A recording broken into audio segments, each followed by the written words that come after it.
time together today, and that we'll get out of this what we're supposed to get out of this. In Jesus' name, amen. So today I'm going to take a foreign affairs article called World of War. I think that's very accurate as it's describing things that are going on. And the war is going on many, many different levels. There's social media, there's actual on-the-ground battles and conflicts and that type of thing going on. So I've been working on this. This is I don't know if you guys have seen this yet or not, my Wheel of Prophecy.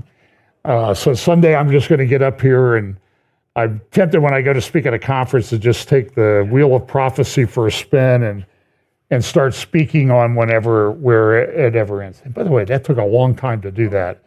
So I hope you appreciate that. I did speak out in California. The title of my talk was At the Appointed Time. You would have to go purchase a pass to watch it at hopeforourtimes.com. And there is a fee, but the money's being used for a fundraiser for a good cause in Israel.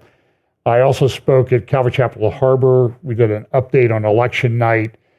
So you can go there to Calvary Chapel of the Harbor and look at that. But by the way, we always say the blessing of the Lord in getting this facility here. You got to see this place. They got the hunting. You can't hear me?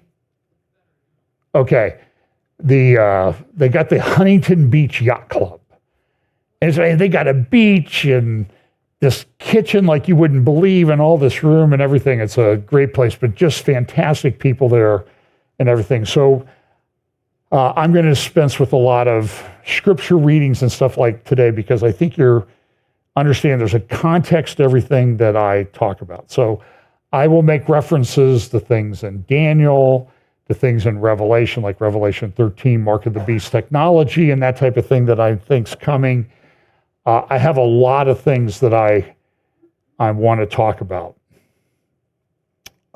So let's go into this.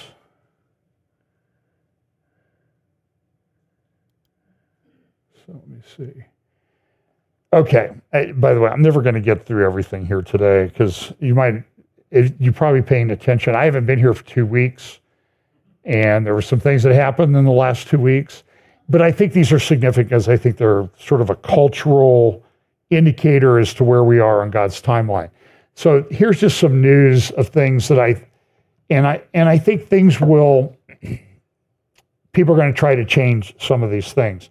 So this is from the UK, and so people are upset because the form that parents got at a school asked for gender identity of 3-year-olds.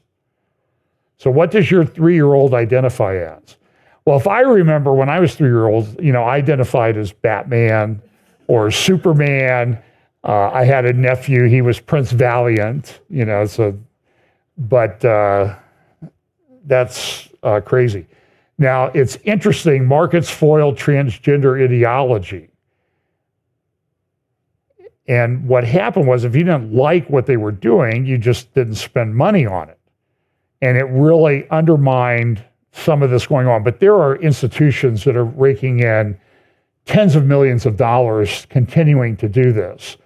Now, in the Seventh Circuit, which would be Illinois, Indiana. I used to practice in the Seventh Circuit. I know it's Illinois and Indiana for sure.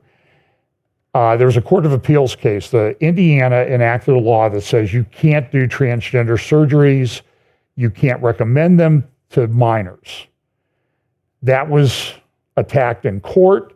The district court said, this is unconstitutional. It's a restriction on free speech, because the doctor should be able to recommend these surgeries and medications to their patients, so you're restricting their speech. And the Seventh Circuit just came down with an opinion. Of course, there was a dissent, but the opinion said, no, the state can ban those procedures. So that's a good thing. And I know President-elect Trump has made a central tenet of what he wants to do. He says we're not going to have men playing in women's sports. And we saw what happened at the Olympics when something like that happened. And it appears that they covered up what this person was that beat up some of the females in boxing in the Olympics. And that raises another discussion. Should we have boxing for females in the Olympics? That's another topic for another time. This is also in the UK. This is something very concerning. The Prime Minister wants to police what people say and think on social media. Here's a writer in the UK, Julie Bindell, says she faced hate crime questions after a complaint from a transgender man about something she posted on social media. So you can go out in the UK and you can call for the killing of Jews on the streets. But if you post something questioning the whole transgender ideology, you're going to get a visit from the cops. And the reason for that is they want to chill people's ability to talk about these things. And that was a big concern over this election, that if she had won, that was one of the things she wanted to do. There's this whole cyber industrial complex that wants to restrict what you say and think and read about. And there's plenty of stuff on social media that I don't want to see. I get fed a stream of Jew hatred on my Twitter feed, and I don't know why. I don't know why it is. I don't know if somebody's trying to change me or if they figure that I want to see that type of thing. No. What I really want is how to sink a 3-foot putt all the time.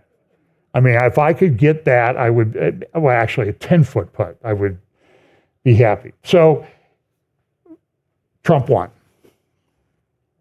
And and it was an amazing comeback.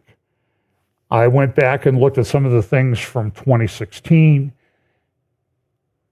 A few weeks before the election, he's at 41%. He's never going to win. He's never going to be president. And he's got the whole string of all these celebrities and commentators and news people saying, he's never going to be elected. He's never going to win. Nancy Pelosi, Donald Trump will never be president. Take it to the bank.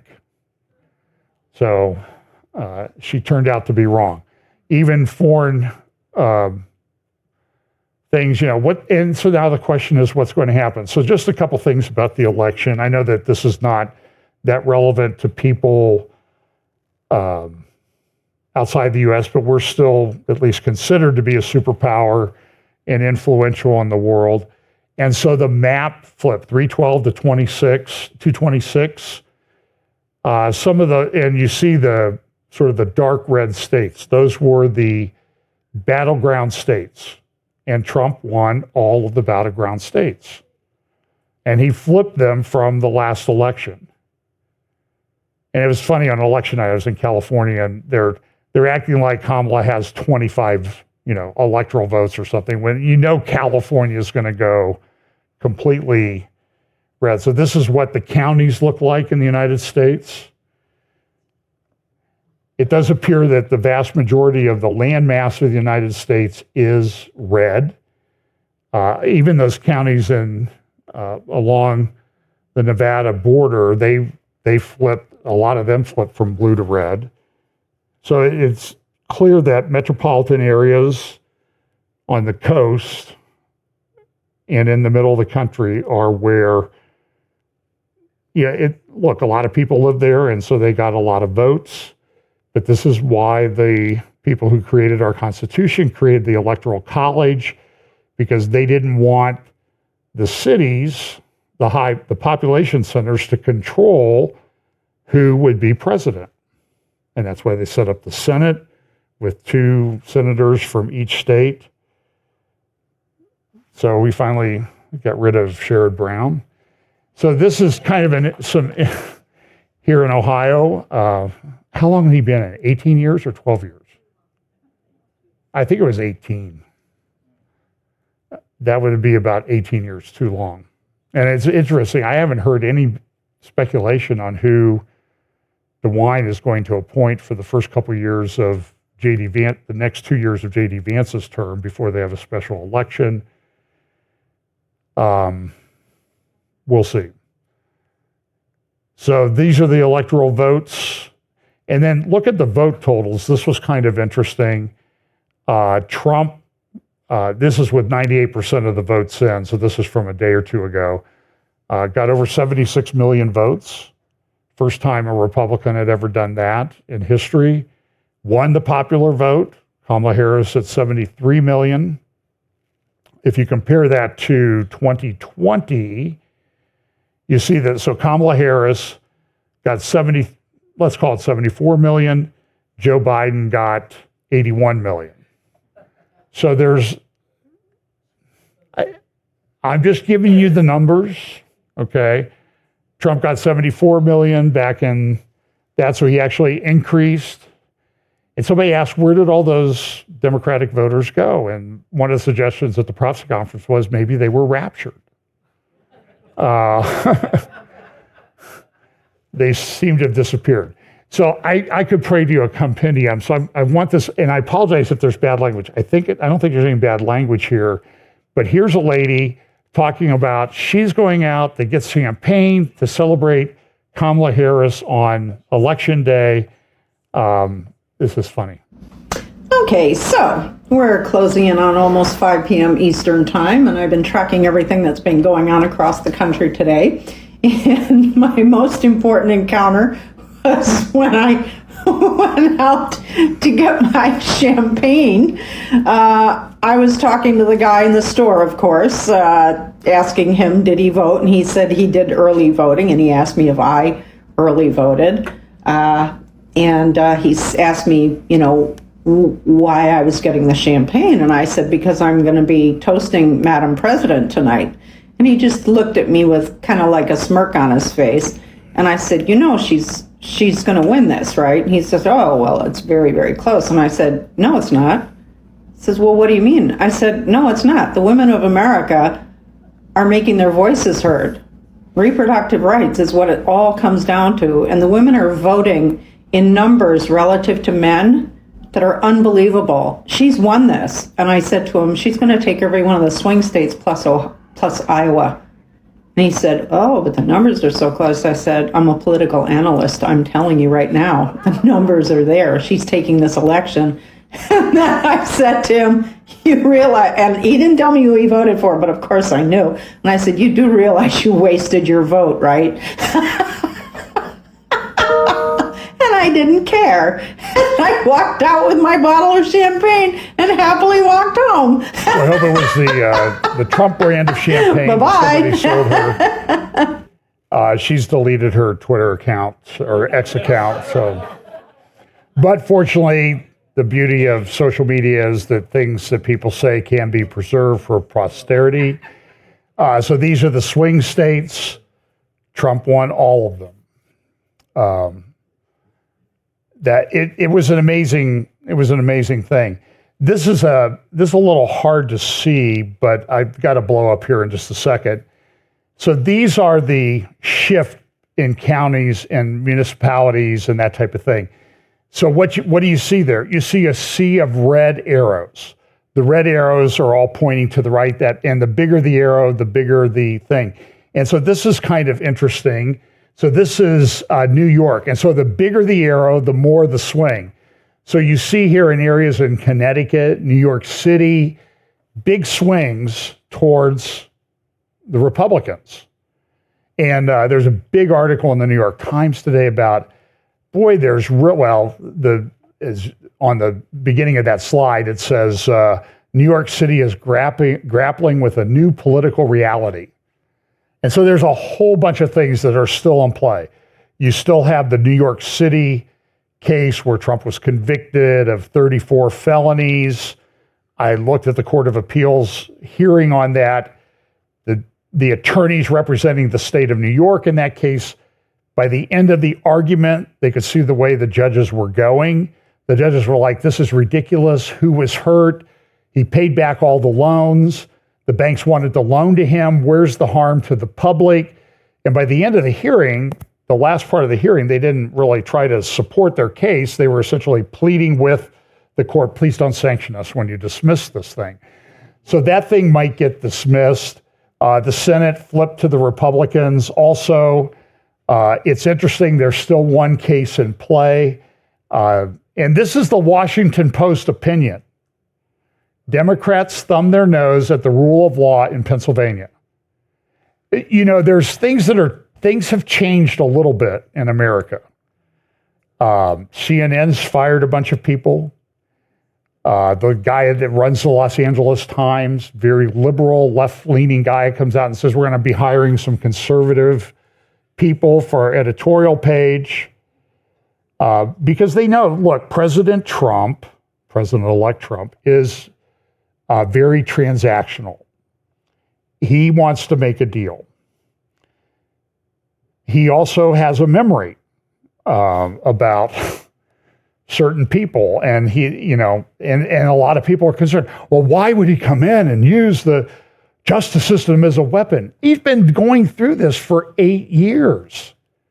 The whole Russia, what of that Russia hoax and all that stuff, and even guys, the Democratic lawyers are there. Well, Trump, Steve Bannon, who runs War Room. He was convicted of a felony. He wasn't convicted of a felony. He was convicted of a misdemeanor and spent time in federal prison for it, which does not generally happen. And even the Justice Department, this was kind of interesting too, that part of the lead up to the election, which I think goes into social media and things in the church and that type of thing, says suddenly we're all watching long videos of people talking. I don't know if you've seen this. I mean, we do this prophecy roundtable, a bunch of old guys sitting around talking about technology, and people watch it. It's like 2.5 hours. I don't understand it. And we're not giving them we're not really giving them good news. We're talking about end times and this thing and concerns about it. There's a guy, he went to MIT, his name is Lex Fridman. Have you ever seen any of his interviews? He does these 3, 4, 5 hour long interviews, and they get like 13 million views. Even Joel Kramer is putting up videos, our friend Joel Kramer, the archaeologist, and he's getting millions of views about biblical archaeology. And I sit there and I look at this stuff and I'm thinking, like, this is a very weird world that we live in. I mean, he puts up a thing about Shechem in the Bible, and he'll get like 3.8 million views or something. I'm just pulling a number out of the air, but some of his videos have gotten close to 4 million views. By the way, get his book too, by the way. So this is some of the headlines. Congress victory hands Trump sweeping powers. So they got the Senate, they got the House, the Supreme Court has at least a 5-4 majority, maybe 6-3 if Chief Justice Roberts, remembers to bring his spine to the office from time to time. But it's, so the House, right now it looks like it's going to be about 222. But remember, there's been 3 Congress people appointed to cabinet positions. If they're going to serve, they have to resign. Matt Gaetz has already resigned. So that's one less. It'll take at least, I think it's about 80 days for there to be a primary and then a special election to elect a replacement. In New York, Elise Stefanik, it's probably going to be 4 to 6 months. And the governor has a lot of control over it. So you have a Democratic governor there. She may slow walk it through, just like DeSantis slow walk through an election to replace a Democratic congressman in a Democratic place. They all play games with this.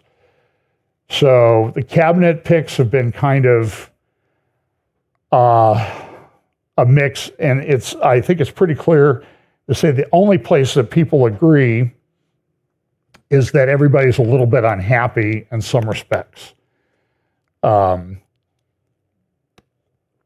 Elise Stefanik, ambassador to the UN, and she was big on questioning the presidents of universities about their intellectually unsupportable positions on anti-Semitism and how they would enforce those rules at their university. And I think all of them have resigned or got fired. In the meantime, they did terrible. Robert Kennedy at Health and Human Services. And look, he is a a radical lefty on a lot of issues.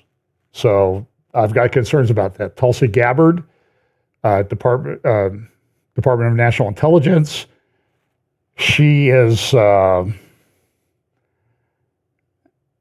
don't know where she is. Okay, she seems to be changing. And I always agree, people can change, right? But you also have to look at where they were. And she did some things. She came out very much in support of Assad in Syria, which I think is a huge red flag for me. Kristi Noem at Homeland Security, then Pete Hegseth at the Department of Defense. That's a big one. Matt Gaetz is Attorney General. And a lot of people are really scratching their heads over that. The Republicans and the Senate are saying there's no way he gets confirmed. So he's already resigned from Congress. He may get confirmed. I don't know. It depends how he does in the confirmation hearings. There was an investigation of him about some allegations involving women and minor women, like 17 years old and that type of thing. And Speaker Johnson came out and said, I'm not releasing that report. Well, Washington leaks like a sieve. So that report will be out and everybody will get to read it. And so I don't know whether he'll get confirmed or not. Marco Rubio for Secretary of State. So there's plenty there. So there's some things there you can like, and there's some things there you can hate. It's probably going to be the way the Trump presidency is going to go. The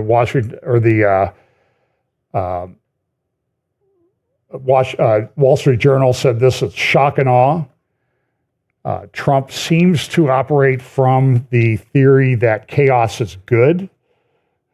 I mean, some of them are head scratchers, and some of them are like, who's he really trying to tick off with this particular appointment? And as I said, he's very transactional. He'll make the decisions very quickly. He's going after the intelligence community. And I have to say, why not? Look at what they've done. Remember the 51 intelligence guys who said the Hunter Biden laptop, which later was proven to be authentic, was not authentic? Well, we just thought that it might not be. Okay, you're a head of intelligence. You have a security, well, you had a security clearance. You will have a security clearance until January 20th, maybe. And everybody says there's no deep state. So if there's no deep state, here is Charles Schumer interviewed by our friend Rachel Maddow. And here's what he has to say to President Trump.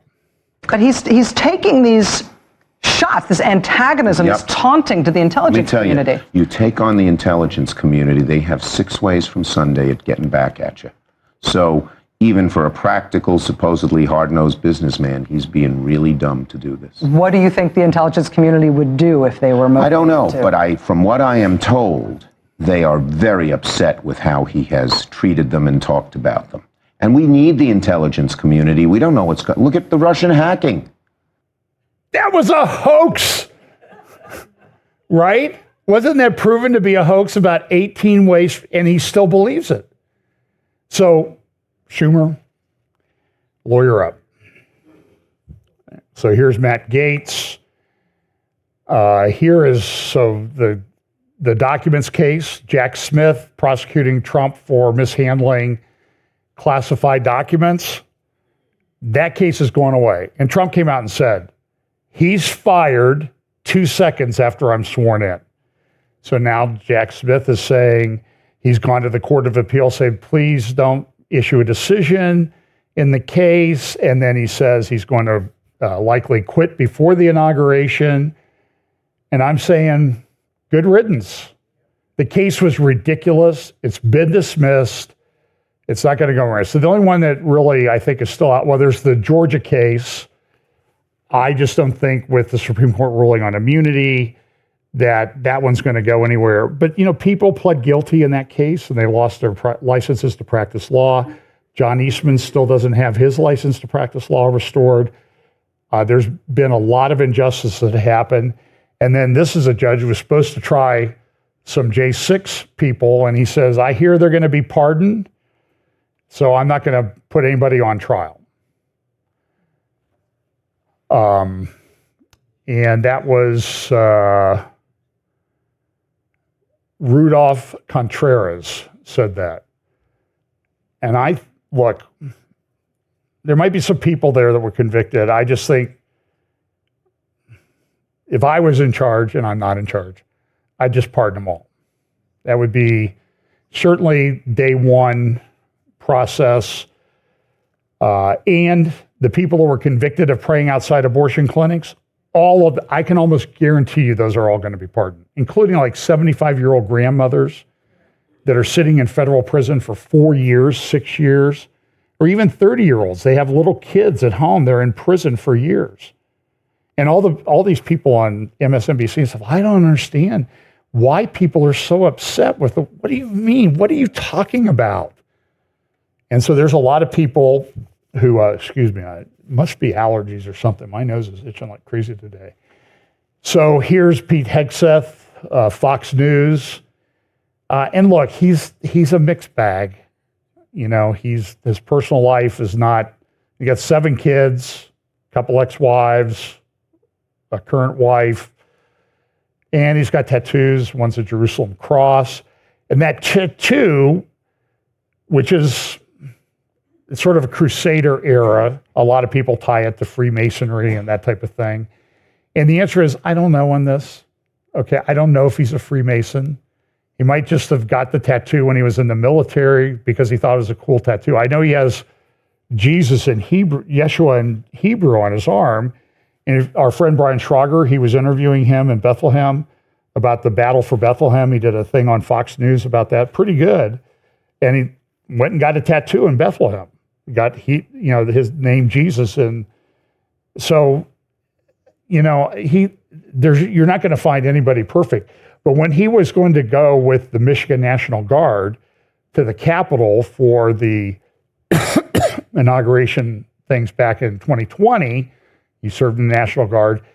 His commander, they all said, oh, he's a white supremacist, he's a white nationalist, and that type of thing. And I'm just like, other people I know that have met him would say, that's just crazy. He's very patriotic. He loves America. And so they wrote this big, long thing about, this is his commander from Michigan writing this thing about, these guys, because this is what the narrative was. We're all a bunch of extremists if we don't agree with them.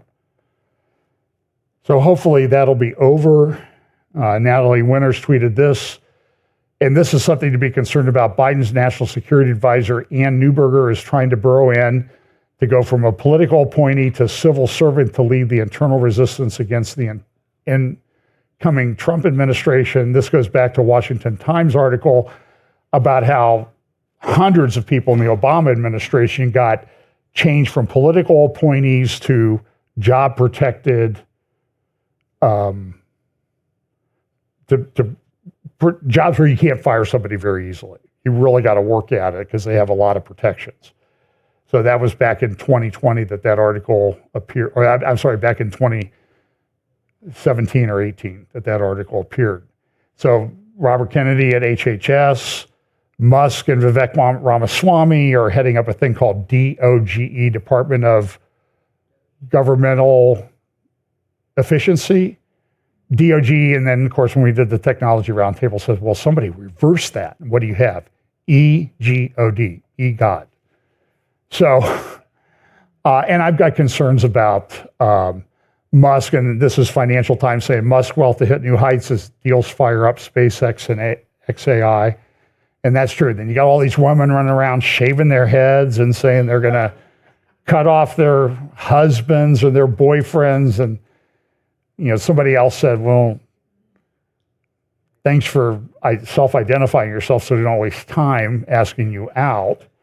So Musk has been very good at sort of bringing in the doing SpaceX, Tesla, government-funded Tesla vehicles. I mean, he's made a lot of money. And as the Financial Times says, he's probably going to make a lot more. Here was a CIA, so this is how good the Biden administration was. Here's a CIA official. Remember the leaks that were done about Israel's plans to attack things in Iran? There was an arrest made yesterday, and the guy's name is Asif W. Rahman. So, well, we can make guesses about what his orientations are and that type of thing. Kennedy, he says he's going to put pressure on to unseal the JFK files. So we'll see. It didn't happen the first time. It might happen this time. And then here, this is from the Times UK. Hey, Barbara and Cher, welcome to Pothole Britain. I guess Rod Stewart is selling his Lamborghinis and other Italian sports cars because there are too many potholes to drive these, because the sports car sits pretty close to the ground. There's too many potholes to drive them around his estate in suburban London. I found this was a very interesting editorial, sort of how people in Britain and the UK might see the election of Trump. So I just thought that was kind of interesting, a tidal wave. There are things that are changing. For example, this article in the Times this morning and also in the New York Times about how some are expecting a siege at the border, or a surge at the border to get more people in before Trump comes into office. Because Tom Homan, if you want an in-your-face guy, the guy who's going to head up immigration and naturalization, this guy is, if you want an entertaining, even go to C-SPAN and look up his testimony in front of Congress. He's not as funny as John Kennedy is, but he's certainly in your face. So they're trying to get ahead of the surge. And of course now, I think Mayorkas, there's some people I really won't miss. Mayorkas is one of them who's been heading this up. Even Kamala Harris, who knows what she's going to do. But, Mayorkas, we're not expecting a surge. Yeah, right. Like you haven't been expecting a surge all the way through this administration. And Homan, I saw him testify in front of Congress, and they said, well, it was AOC. AOC, Mr. Homan, you want to separate families.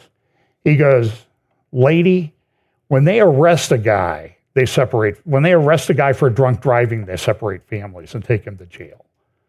What planet do you live on? So it's, like I said, some things are changing. Here's that appeals court thing. And this. So I'm going to go through some of these very quickly. I have a few clips that I want to play, and I don't want to be here forever because I'm tired. I've been reading a lot and looking at a lot and listening to a lot this week. So this is a very good article that's in the Jerusalem Post today. It's Jonathan Spire talking about Syria. And if you want to look for experts on the situation in Syria, in the middle, most of what I'm going to talk about now is Middle East and threats and rumors of war. And all over the place, everybody's saying, what's Trump going to do? What's Trump going to be like? We better make provisions. So even Iran came out and said, hey, we're not really trying to kill Trump. Okay, we're not going to try to kill Trump. Because why? Because,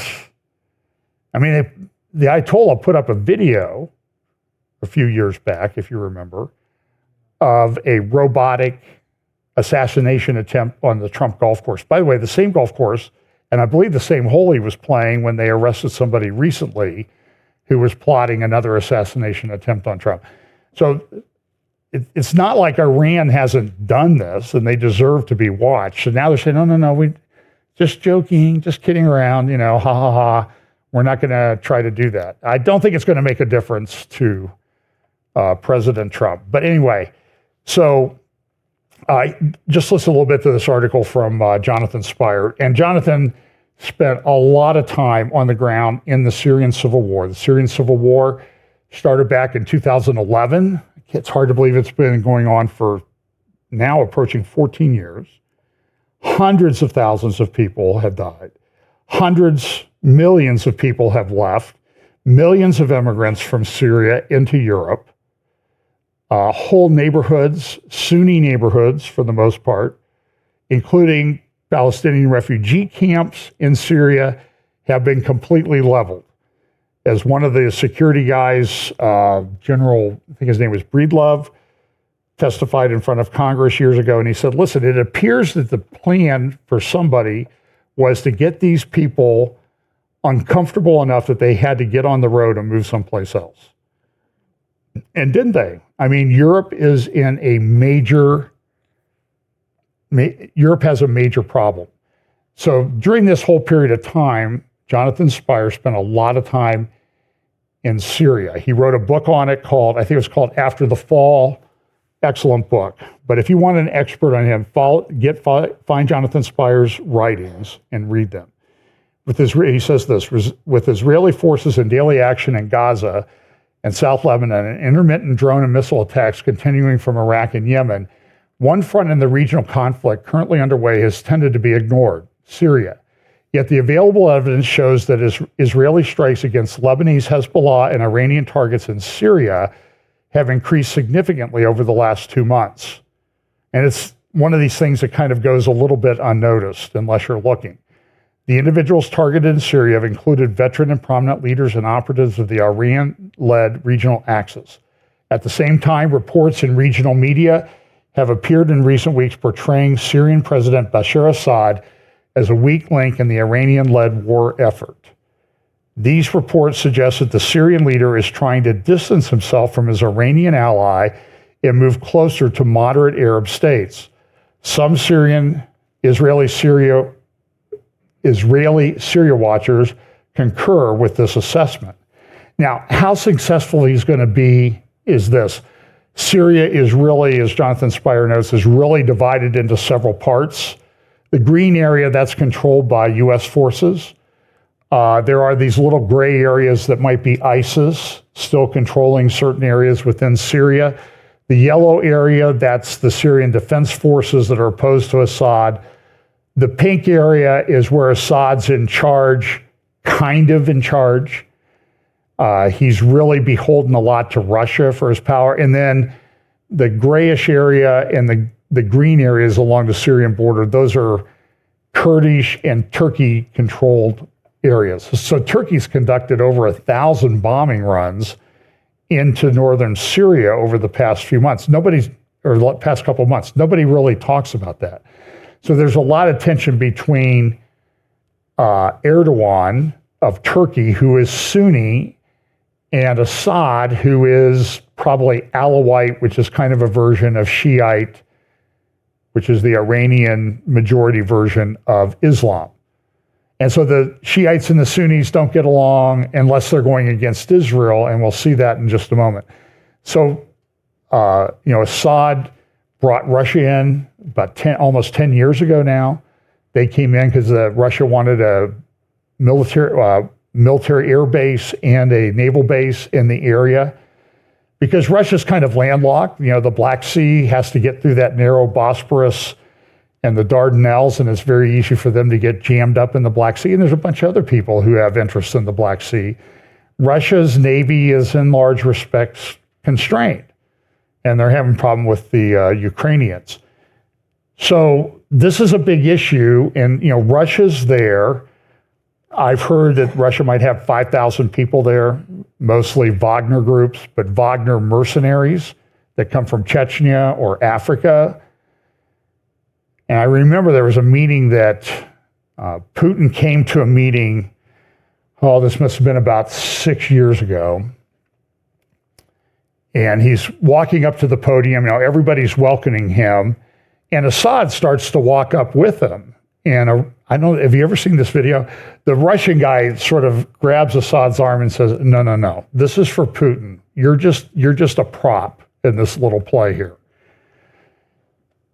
So, and we talk about Ezekiel 38, 39 and all that stuff. So anyway, what's going on in Israel's most significant northern neighbor, Spire writes, and where may things be headed? It is important to remember that the civil war began in Syria in 2012 and is not concluded. Rather, the fighting lines have become frozen, leading to a de facto partition of the country. And that's true. There's not a lot that Assad really controls. I mean, you will see him, he does videos of him driving his Mercedes around Damascus. I guess it's sort of like, he's not winning the social media with these videos and everything, but he drives around Damascus and it looks pretty good. It's not destroyed. Parts of Damascus are very normal, but then parts of it are just completely reduced to rubble. And nobody's built them. I think Russia thought they were going to get the contracts to rebuild things in Syria, but that really hasn't happened. And all Russia has been doing there is sort of throwing money into the situation. So go get Spire's article, Jerusalem Post on Friday, November 15th. Then this article at the National and then elsewhere is that Israel has done some very deadly strikes against upper Hezbollah operatives that are operating in Syria. So that whole theater could open up. And so when we talk about the different fronts that Israel faces, I think I had a slide on that someplace. Okay, so Israel faces, so that's my Russian chess piece with the Onion Dome. Pretty clever, right? Yes, you can say yes. You don't need to applaud. So Israel's facing a number of fronts. One is Gaza, Hamas. And I put there, Hamas is a pawn of the Iranian regime. In Lebanon, Hezbollah, another pawn of the Iranian regime.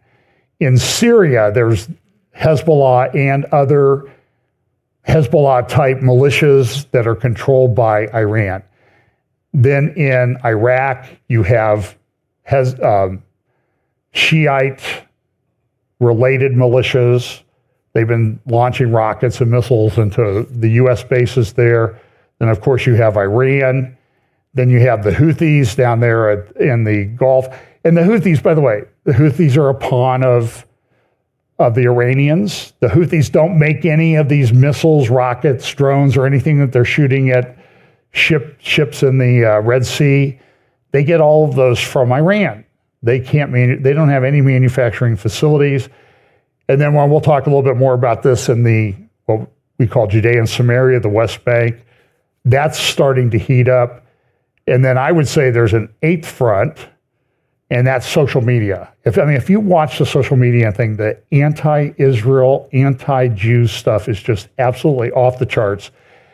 And then the ninth one that I would say, and this comes from an article that, and Turkey may come about, but I've got the wrong.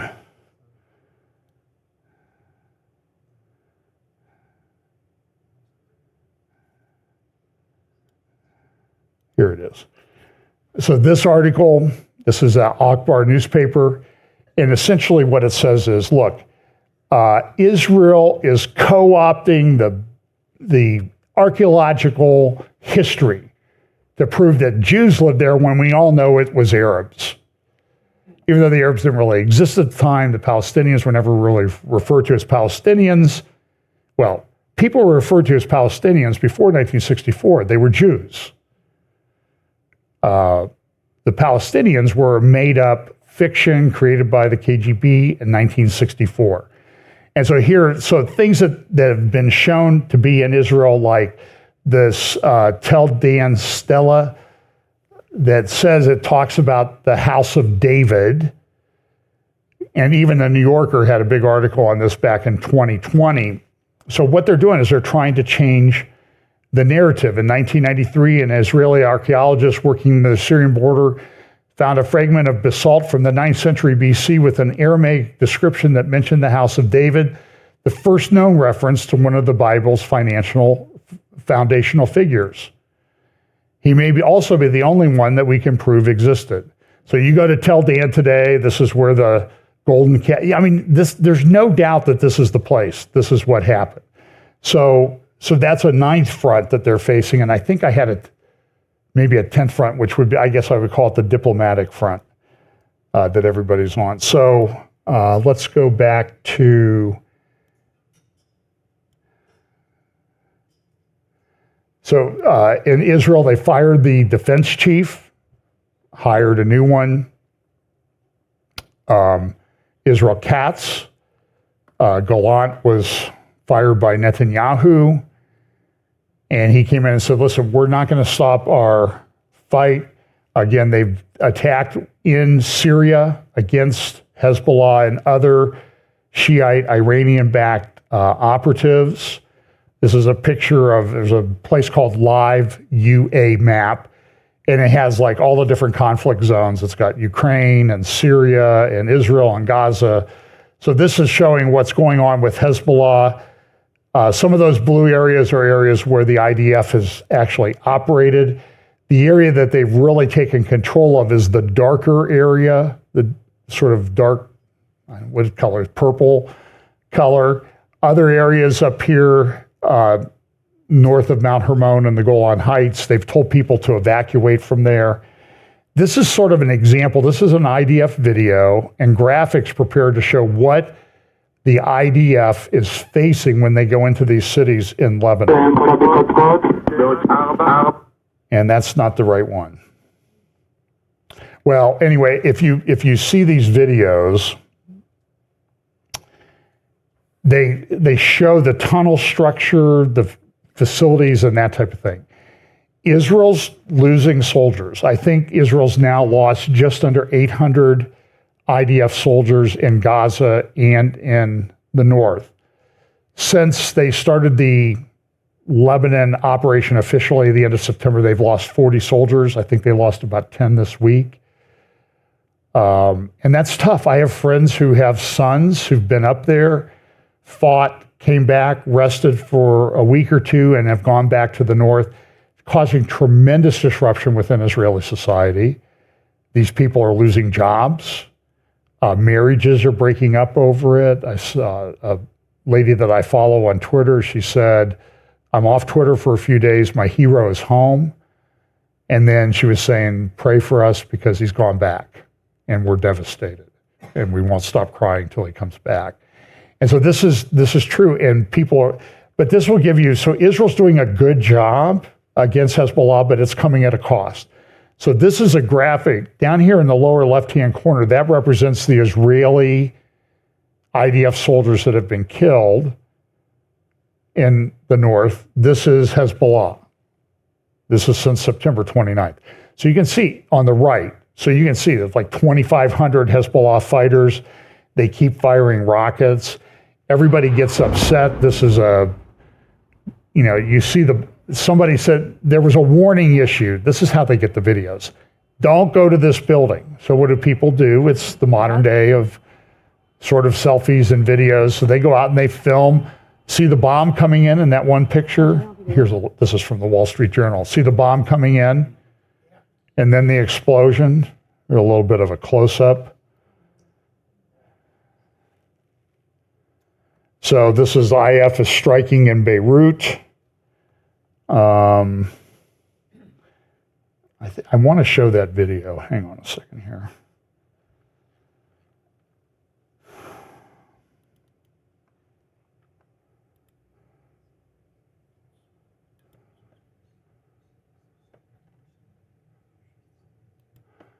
I think this is the one. Yeah, here we go.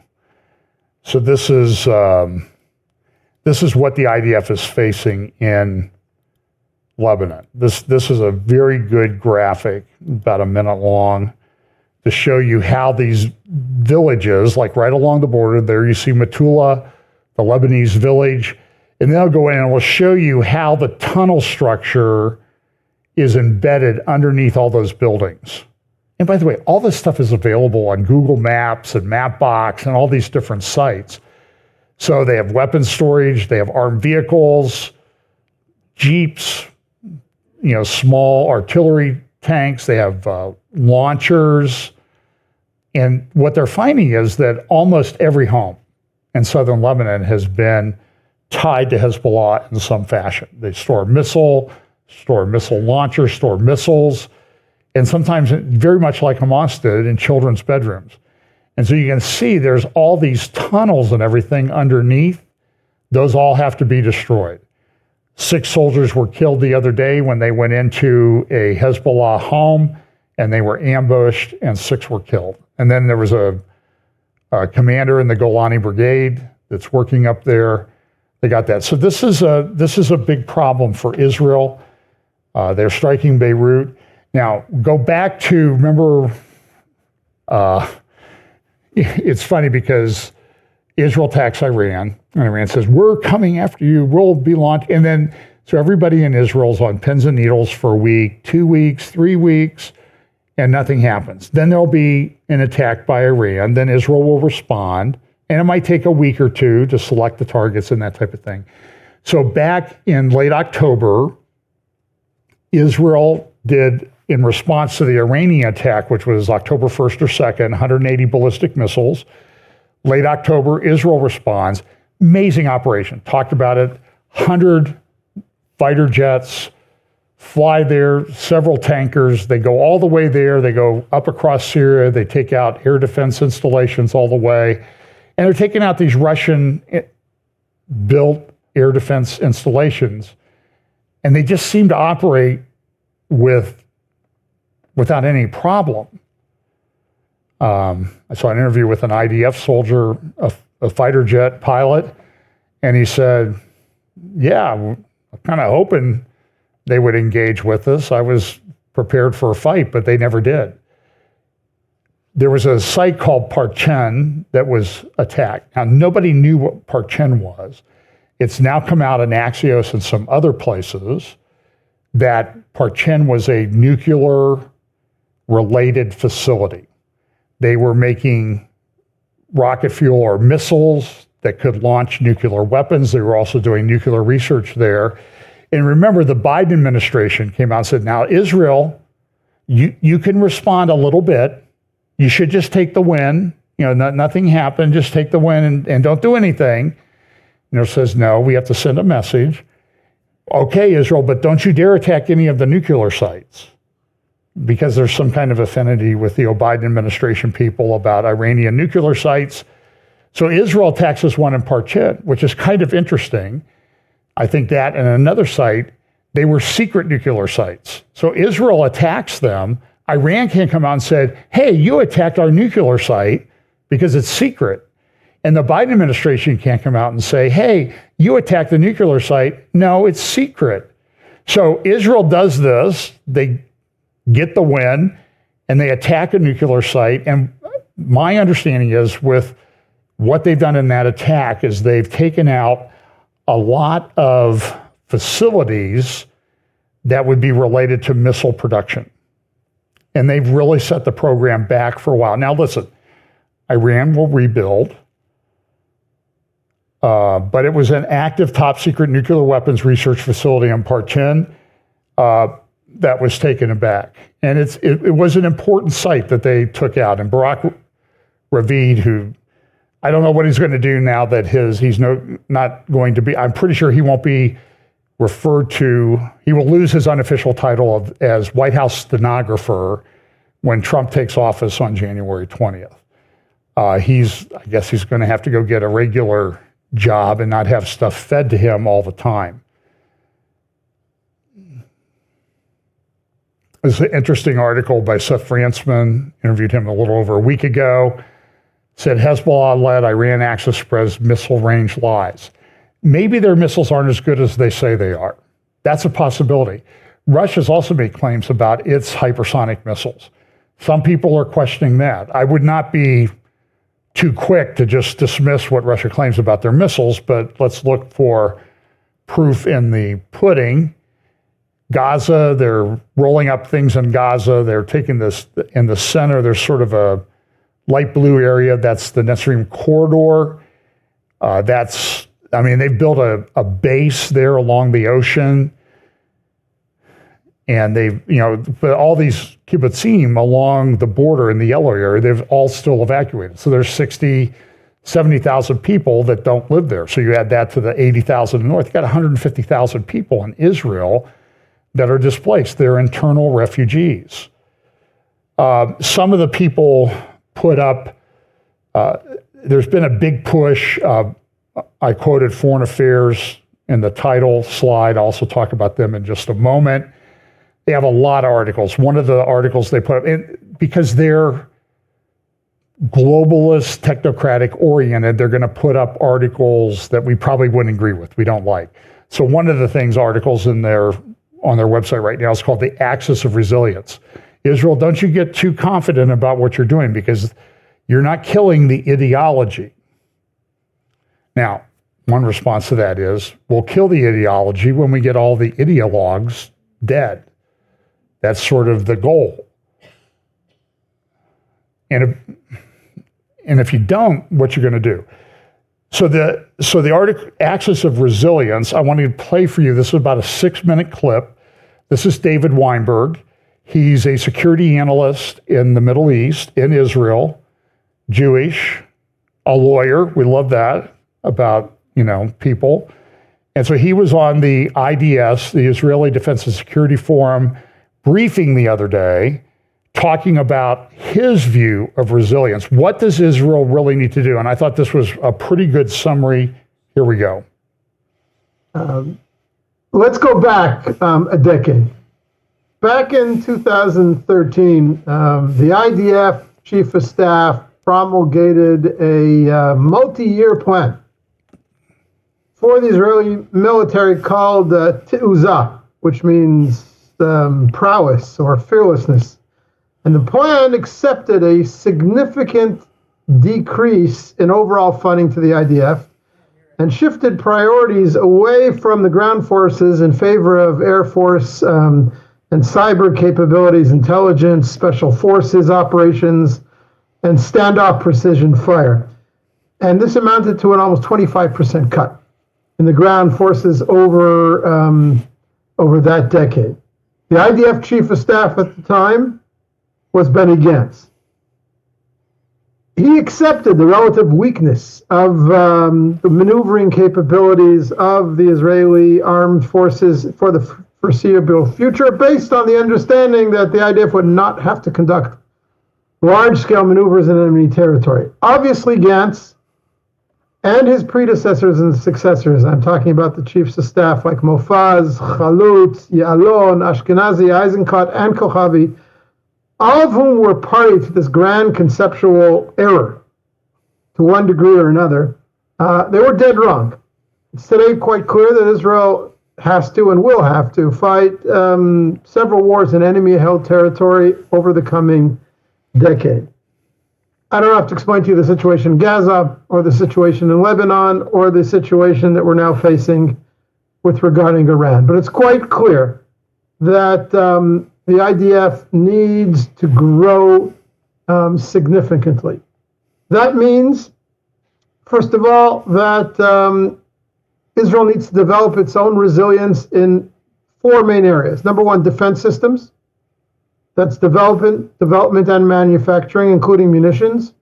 Second of all, critical resources, which is the supply chain for minerals and other scarce materials like steel.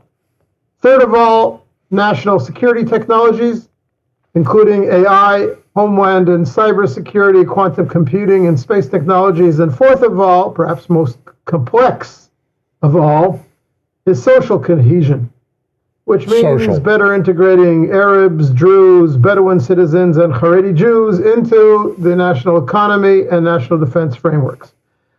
Just to give you an example, in the armament sector, Israel needs an estimated 8 times over the current manufacturing capability of the Israeli defense industries.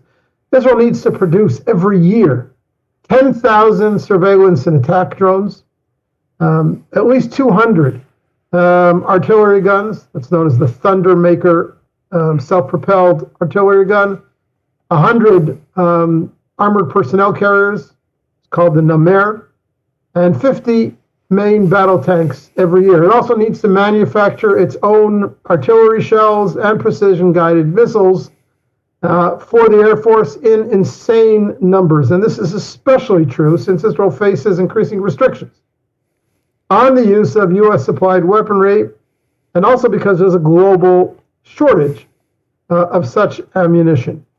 Resilience also means ramping up and reinforcing essential services such as hospitals, electricity grids, water and sewage networks, food manufacturing and stockpiling. For example, the Israeli electricity grid has almost no excess capacity. And yet we need many layers of redundancy in case of enemy attack. We must have at hand massive supplies of medicines, food products, core industrial ingredients, to last out what could be a 1-year-long interruption in air and sea imports. And finally, the IDF itself needs to grow by at least 3 divisions. That's 50,000 soldiers more with tons of military equipment. And there's a gargantuan increase in the training of frontline troops that's necessary, especially the armored formations. And the Israeli Navy is asking for $5 billion in new ships, submarines, weapon systems, and personnel over the next decade. Now, Netanyahu has established a national committee known as the Vadat Nagel, the Nagel Committee, named for its chairman, Dr. Joseph Nagel, who is a former national security advisor. This committee is going to be reporting out by the end of December, according to all indications. The committee is going to recommend an increase in the Israeli defense budget from 5 to 7.5% of GDP. That is a whopping leap in Israeli defense expenditures. That's tens of billions, if not hundreds of billions of shekels more. There's no way Israel can afford that unless it takes on more debt, meaning borrowing on the international markets. It's going to affect every other aspect of life in Israel, from health to education to social welfare. That's what resilience means. That's what it's going to cost. We're talking about a situation where Israel almost needs to go into an emergency wartime economy footing. Now, this has been done before. David Ben-Gurion ran Israel in its early years on a wartime economic footing. He threw every immigrant who came into the country off the boat and into weapons manufacturing facilities or into the military. I think that here too, we're going to have to draft young and old senior citizens and high school students to do all the things I talked about earlier. We're going to have to raid the high schools, university campuses, and senior citizens' homes for manpower.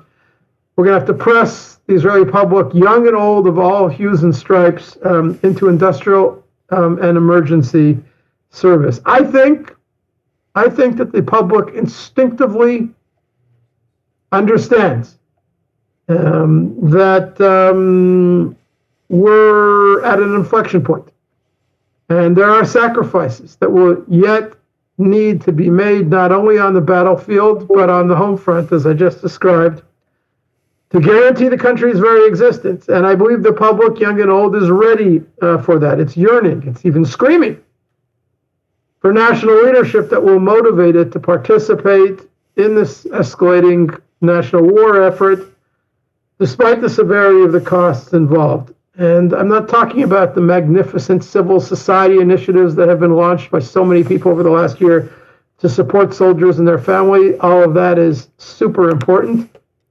But I'm talking about national mobilization that goes way, way beyond that.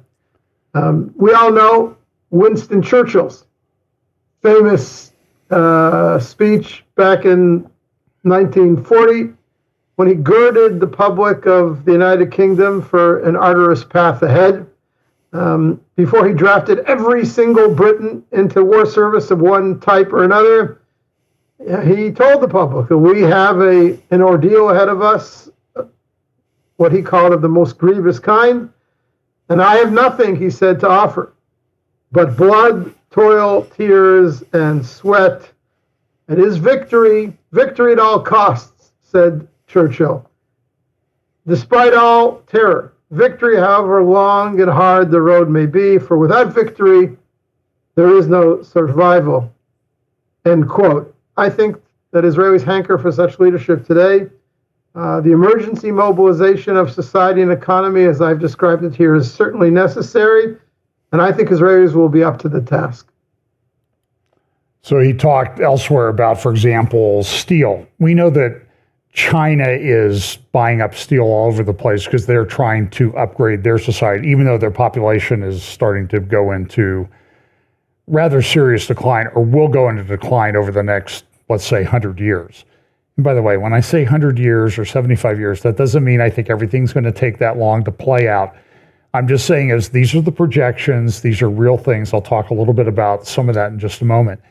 So here's sort of the other side. So Israel needs to do a lot. Saudi Arabia, I think I reported, I don't remember where I said it.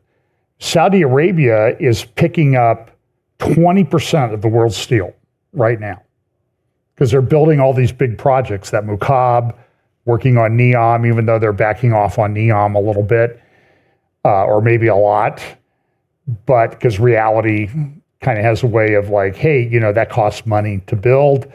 And even though when you have $1 trillion national sovereign fund, you can run out of $1 trillion pretty quickly. I'd like to be able to try, by the way, but apparently you can. So Israel needs to prepare for a fight. They need to really gear up, as David Weinberg says. By the way, if you want to follow Israeli Defense and Security Forum, you can sign up for their daily Zoom calls at 10 a.m. Eastern, 30 minutes. They always keep it at 30 minutes. Got an email from Moshe Davis this morning asking, like, what's going on in Columbus? Because Moshe's he lives in Israel, but he's from Dayton. And you saw the neo-Nazis marching with flags in downtown Columbus yesterday. I don't know who these nuts are. They're evil. Pay attention. This stuff is everywhere. So the opposite side of this, and this is where I think some things go on that are prophetic in nature, is the whole world is pushing for a two-state solution. That's on many levels. So we know that a couple weeks ago in Riyadh, they had the meeting of the Global Alliance for the Implementation of the Two-State Solution. They want to create a state of Palestine. Mohammed bin Salman came out and said, we need a state of Palestine. This week, they had the OIC and Arab League summit. It was the joint, and you can see it's all over the newspapers in the Middle East. Extraordinary Arab and Islamic summit for peace in the Middle East, the two-state solution. Everybody was there. Mohammed bin Salman got up. He spoke at the conference. He said some things like this. On behalf of the custodian of the two holy mosques, King Salman, who's apparently still with us, but he wasn't seen anywhere at this conference. We are honored to welcome you to the Kingdom of Saudi Arabia, your second homeland. The summit is an extension of the previous joint meeting. It convenes against the backdrop of the ongoing reprehensible Israeli attacks on the Palestinian people and the expansion of... This is Mohammed bin Salman. This is the guy who just a little over a year ago was interviewed by Brett Baer and said, we're going to normalize things with Israel. Now he's taken a whole different tactic. And he says, we got to take care of the refugees. We got to establish a two-state solution, and that sort of thing. So... this is the article on the Wall Street about giant Saudi projects collide with reality. They're backing off on some of them, but they're going forward with others. Erdogan was there. Assad was there. Abbas, King Abdullah of Jordan. Every Muslim leader of these countries, these 57 Islamic countries, were there. Every single one of them called for a two-state solution, a state of Palestine, with East Jerusalem at its capital. By the way, Assad, he doesn't control much. This is a video that some IDF soldiers did entering Syria in their armored vehicle. This is kind of an interesting thing. They're driving through the border, through the gate, and now they're in Syria, driving around. And you can see they're not really getting any resistance. And by the way, I've been up there. You could very mistakenly drive across the border. If you found an open gate, you could actually drive from Israel into Syria. The EU They want this two-state solution. So there are meetings going on everywhere about this global alliance for the implementation of the two-state solution. The newspapers in Tehran and Istanbul are saying Israel's committing genocide, Israel's committing war. At this extraordinary summit of the Arab and Islamic Summit in Riyadh this week, on November 11th, they issued this big 22-page statement about what they want to see happen while we affirm the centrality of the Palestinians. This is some of the things they said. This is what we want to do. We've the firm support for the Palestinian people to achieve their legitimate and alienable national rights, which they've never had before, right? We're going to create new ones. Foremost among which is their right to freedom and to an independent sovereign state on the lines of June 4th, 1967, with East al-Quds, that's Jerusalem, as its capital, and the right of refugees to return and to compensation in accordance with the relevant resolution of international legitimacy. They want to bring all these Palestinians who UNRWA has made refugees for generations. This is never done with any other refugee. By the way, there's big articles in the Times of London this week about the massive refugee problem in Sudan and the countries surrounding Sudan, in Chad. Millions of refugees. How many marches are taking place for Arab refugees in Sudan? Zero, that's right. There's no answer because there aren't any. And UNRWA doesn't care about them. UNRWA is about the Palestinians propagating this Palestinian refugee myth. They've been kept there for us. We reaffirm the full sovereignty of the state of Palestine over occupied East al-Quds, the eternal capital of Palestine. It's the eternal capital of Israel. It is the place that God says, I am jealous for Zion. So get with the program, guys, because it's gonna be resolved at some point.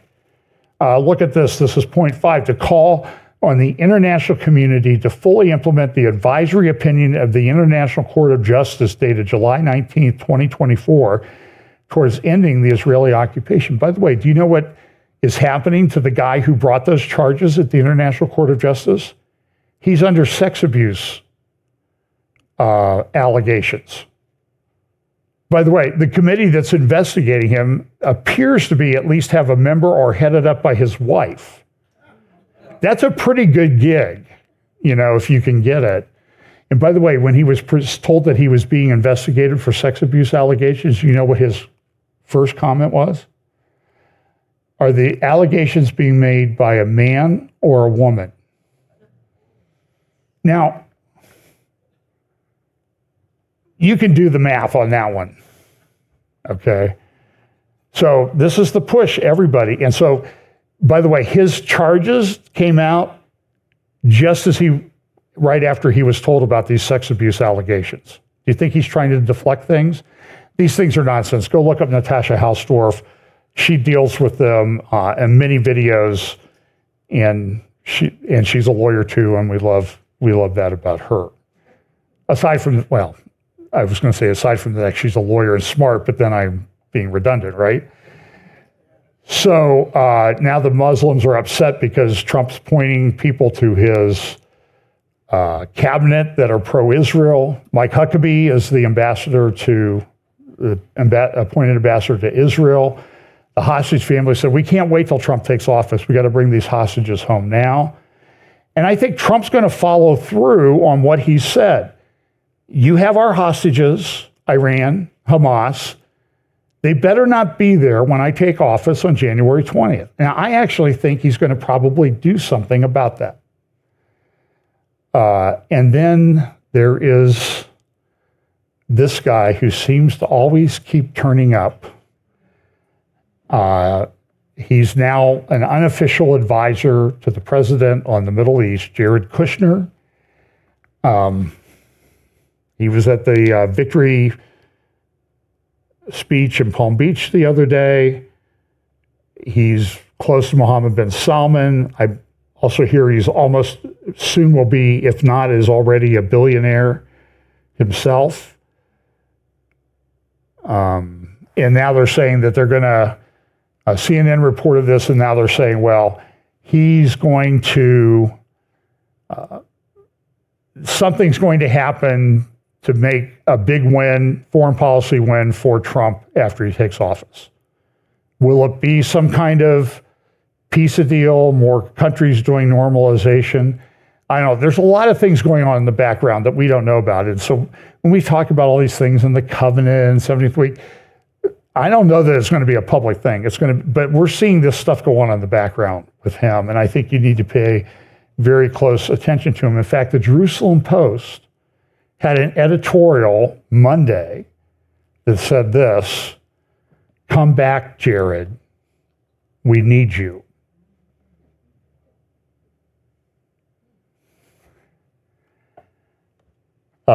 And this here, a close aide to Prime Minister Benjamin Netanyahu, excuse me,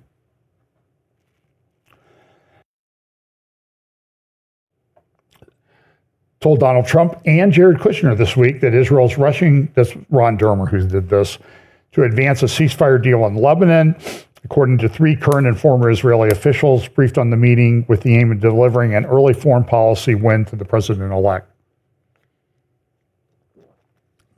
Don't know if it's true. I'm just saying is Washington leaks like a sieve, right?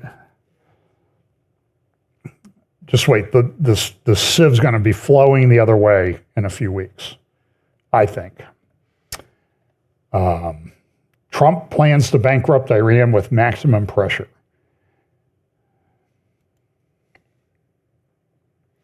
Seth Fransman, IRGC is to focus on developing its missile strategy. I would say after what Israel did to them a couple weeks ago, they're focusing on rebuilding their missile production and strategy. But this is very difficult. Logistics is a big deal in the end times. People need weapons, they need wars, that type of thing. Iran's been doing this. This is a good article in the Jerusalem Post about Iran's invisible empire. And I like this picture that they use showing the Iranian octopus over the Middle East. So there's going to be this big push to bring back these normalization agreements. Europe is planning their own version of the Abraham Accords. Does all this stuff sound sort of prophetic in the way that it's all coming together all at the same time, all at once? Israel's got a problem.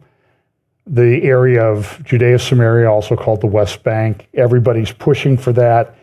There's a good article, I'm trying to remember the name of I think it's called Revagim.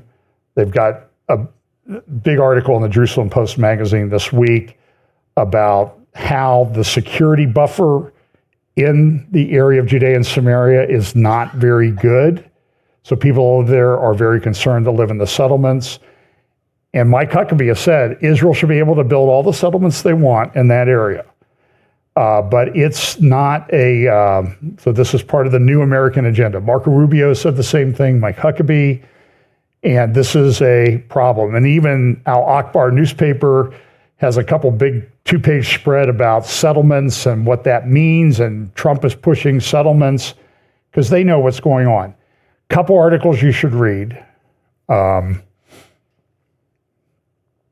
Melanie Phillips, there are links in the show notes to her article, America's Electrifying Counter-Revolution, and also to Carolyn Glick's article, The Opportunity of Trump's Victory. Both excellent articles, and I don't have time to go into them. I do have a video of Natasha Hausdorff, but I'm going to hold on to that for a different time because I've got just a couple more things to talk about. So that's Middle East. A lot of stuff going on. Logistics. How do we get the steel to build our weapons, Israel's saying? How do we get enough people? We need more bodies. We need to draft the ultra-Orthodox. You heard David Weinberg, we need to draft youth, college, senior citizens to come serve. Now, they're not going to be charging up a hill probably, but it's a war effort. It is a war to a fight to the finish.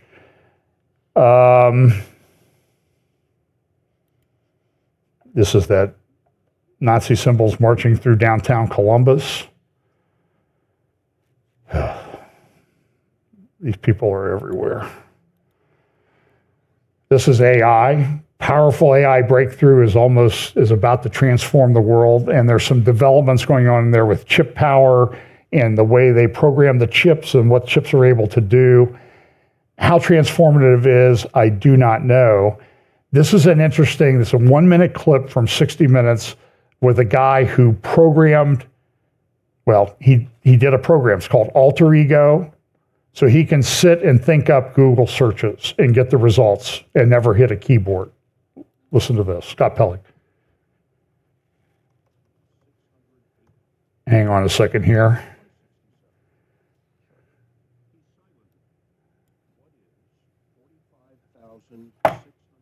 Not getting any sound, guys?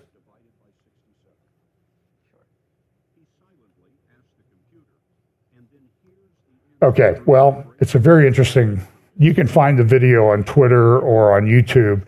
Essentially, he said, I programmed this thing. They gave him a math problem. He just thought about it, and then he got the answer through like sound vibrations in his head and gave the right answer to a pretty complex math multiplication problem. And then he says, asks the city, what's the largest city in Bulgaria? And he says, Sofia, 1.1 million. And it's just, all this is done without a keyboard.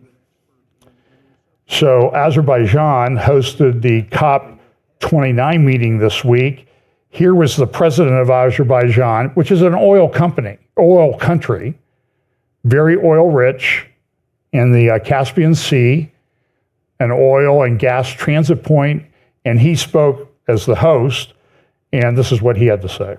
Today, Azerbaijan's share in global oil production is 0.7. In global gas production is 0.9%. But fake news media of the country, which is #1 oil and gas producer in the world and produces 30 times more oil than Azerbaijan, call us petrostate. It's a gift of the God. Every natural resource, whether it's oil, gas, wind, sun, gold, silver, copper, all that are natural resources. And he's saying, why should we do this? And of course, the response of these lunatics and weather are like, well, yeah, it's a gift of God if God is Satan. And, why don't all these people who flew there that complain about the environment or took their private yacht, well, I guess they wouldn't take a private yacht to Azerbaijan, but you get it, Russia's ramping up gas production, talk about global carbon markets.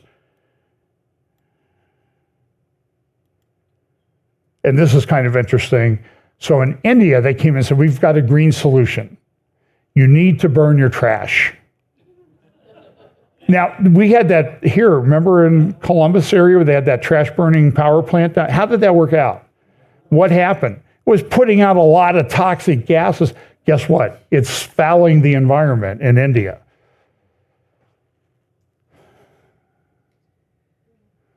Oh, by the way, in case you're worried about this, the New York Times in its editorial page has the question that I know you're all asking, right? Who will be the next Democratic presidential nominee? Can we just wait until he actually takes office? And by the way, this climate stuff with climate change, this is central bank digital currencies and some of the things they're saying about privacy concerns could be part of CBDCs. Really? You don't think we've noticed that they could be part of CBDCs? That they could be programmed to prevent you from buying things that maybe the government doesn't like?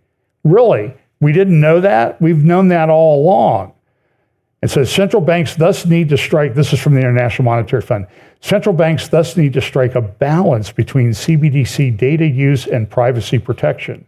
And remember this statement from Pippa Malmgren almost 3 years ago at the World Government Summit in United Arab Emirates. She said, what underpins a world order is always the financial system. What we're seeing in the world today, I think, is we are on the brink of a dramatic change where we are about to, and I'll say this boldly, we're about to abandon the traditional system of money and accounting and introduce a new one.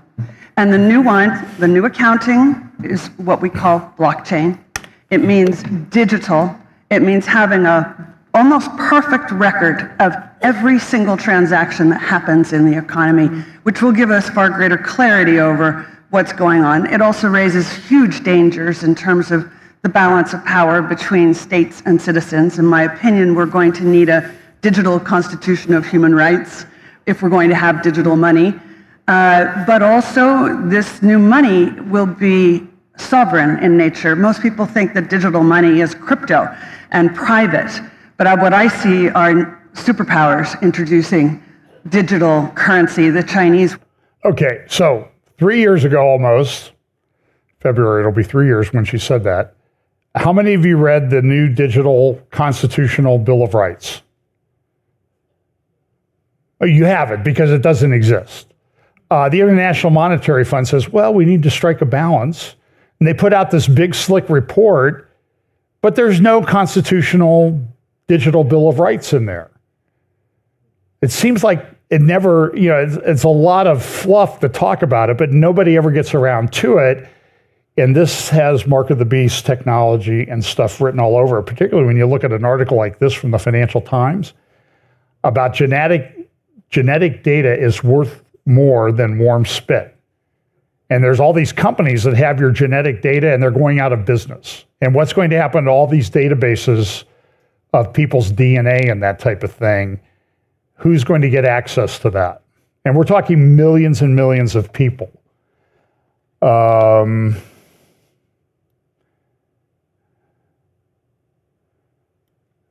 Russia, which what they talk about sounds very much like the bear of Daniel and the horse of pestilence. Big place outside of Moscow, big construction of bioweapons facilities. Remember Moscow complaining about the bioweapons facilities in Ukraine? Everybody got their knickers in a knot about that. This is actually happening. By the way, they've controlled a lot of those areas of Ukraine. How much have they brought forward piles of evidence of what was going on in those biolabs? Somehow I'm voting for this. Russian drones. I have a friend that lives in Kyiv. Was communicating with him yesterday, and he just says this drones coming in, missiles and stuff coming into Kyiv, 12 to 14 hours every night. You can't sleep. It's really affecting people. And again, this article in Foreign Affairs World at War, Jimmy Dimon says we're in World War III already. He's a banker. He might know. These are some of the articles in this new magazine, the new Foreign Affairs, The Return of Total War, Battle of Precise Mass. That there is, the world of war is changing. Ukraine, Russia is like a lab for new war weapons. And they're changing all the time. And Ukraine's talking about they're going to build 1 million drones this year. They're getting bombed to smithereens, but they may actually produce 1 million drones this year. Russia's looking for weapon stores. They've run out of tanks in some respects. They're trying to get new tanks. They're going to Korea to get shells. They're going to North Korea to get shells and that type of thing. So I'll talk more about these in the future because I think these are important articles. But then this, I'll just finish with this one. This article in the new Foreign Affairs, The World of War, and what do they talk about? The age of depopulation. What you're seeing is a decline globally in birth. These are birth rates. The dotted line down there is replacement. Everybody's going down. And if you look at, and this is the percentage of population 65 and older, which generally, unless you're a rock star or athlete, you're not having kids at that age, I guess. But it's fertility rates are collapsing all over the world. Fastest collapse in fertility rate as a percentage, Iran. They've said in their own publications, the fastest collapse of female fertility rate of any country in human history. So the Ayatollah There's a lot of rumors going around about the Ayatollah is no longer with us. He's in a coma or whatever. I don't know. We'll have to see whether a lot of these things get started in social media. But look at what this says. Depopulation, this is in the article, will not only transform how governments deal with their citizens, it will also transform how they deal with one another. Humanity's shrinking ranks will inexorably alter the current global balance of power and strain the existing world order. I've talked about this for years. For example, here is China. Well, here's Ukraine right now. Now, this projects out. Oh, this is the world. I'm sorry. This is Ukraine. You see this? A couple of years ago, they had a population of 52 million. By 2100, 13 million. War and people leaving. And then here's China. And so this is this is not even a very good population pyramid because you're supposed to have a lot of babies at the bottom. Okay? Look at how they project out in just a few years. In 2100, China's 800 million fewer than it is today. 800 million people. And look at the population pyramid. Those are all old people up there. Believe me, I'm an old person now. I ain't fighting in any war, that type of thing. I'll fight for a tea time, but not for a war. And look at this population pyramid. This is kind of an interesting, let's see if I have this. Here we go. So what you see is in these age categories, what you see those numbers is every one of those numbers, that's males on the left, females on the right, in every age category where they would have children, there are anywhere from 3 to 8 million more males than females. That in China. But this is also true in India. So between those two countries, you're talking 150 to 200 million males in the not too distant future, no prospect of a wife. What does that do to a war and fighting and wars? And what do you do when your country's running out of people? Hey, if I want to leave a legacy, I better get going. I better get busy and do this. This is how couples used to meet. So family, school, friends, neighbors, church. This is from 1930 to 2024.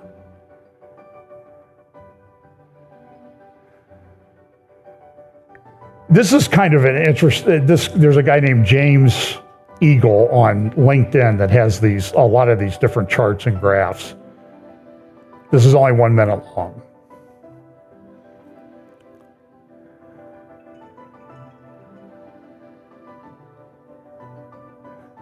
Now, down here, look, now we're about 2,000. You see online? Church is down near the bottom, neighbors.